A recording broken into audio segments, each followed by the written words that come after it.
So, whether you've got kids in school or you're just planning a routine trip to the doctor anytime soon, artificial intelligence is literally rewriting the rules behind closed doors. Welcome to This Explainer. Today, we're diving right into a massive parallel transformation, looking at how AI is fundamentally changing the way students learn and at the exact same time radically altering how medical professionals are trained and operate in the clinic. There's a quote from the latest Stanford AI Index report that absolutely hits the nail on the head. It says, "We're looking at a field that is scaling faster than the systems around it can adapt." Think about that friction for a second. The growing pains we're all feeling right now happen when a revolutionary tech hits mass adoption way before our rules, our regulations, and our systems even know what hit them. Here's how we're going to break this down. First, we'll look at classrooms transformed by AI. Then, AI in clinical practice. Third, beating the medical benchmarks. And finally, the massive preparedness gap tying it all together. All right, part one, classrooms transformed by AI and this whole new student workflow. Let's start right on the ground level in the classroom. Get this, 80%. 80% of U.S. high school and college students are currently using generative AI for their schoolwork. To put that in perspective, this is population-level adoption happening almost overnight. It completely bypassed traditional state board approvals or curriculum rollouts. The users just basically decided the old way of doing homework was obsolete. And you know what? They aren't just using it for a quick shortcut to cheat on a quiz. Survey data shows they're actually relying heavily on it for higher-order thinking, researching, brainstorming, breaking down incredibly complex subjects. It's kind of like having a 24/7 personalized tutor in your pocket. If cellular biology just isn't making sense at 2 a.m., the AI can patiently explain it to you until it clicks. This brings up a fascinating shift in what it actually means to be tech literate today. We're seeing an 11% drop in traditional computer science enrollment in the US. Why? Because the focus is shifting away from knowing how to code to knowing how to direct an AI. Meanwhile, on a global scale, places like China and the UAE are making K-12 AI curricula mandatory. They clearly see that the future belongs to those who manage these systems. Okay, moving to part two. AI in clinical practice, the era of the digital co-pilot. Let's pivot and see how this exact same shift is playing out for doctors. Just like students navigating a sea of textbooks, doctors are absolutely drowning in data and administrative burden. They are rapidly adopting AI, not to replace human empathy, but out of pure operational necessity. It's stepping in to manage paperwork so doctors can actually get back to being doctors. Imagine going to a doctor and they are actually looking at you instead of just hammering away at a screen. Ambient AI scribes can listen to a visit and automatically generate plain language notes. We're talking up to an 83% reduction in note writing time. For an industry that is crippled by exhaustion, this is a massive lifesaver for physician burnout. Not to mention up to a 112% return on investment for hospital systems just by freeing up their staff's time.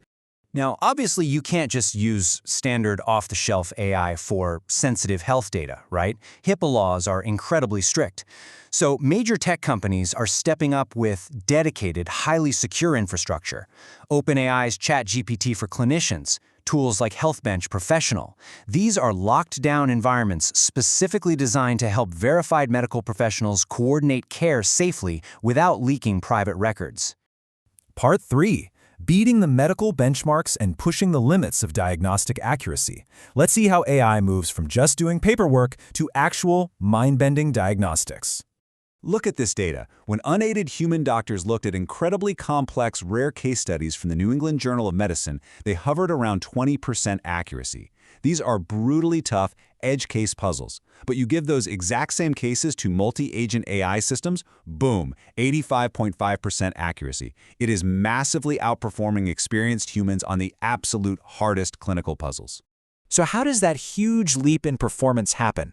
It comes down to something called multi-agent frameworks. Instead of one AI trying to know everything and maybe making a mistake, imagine a virtual medical board.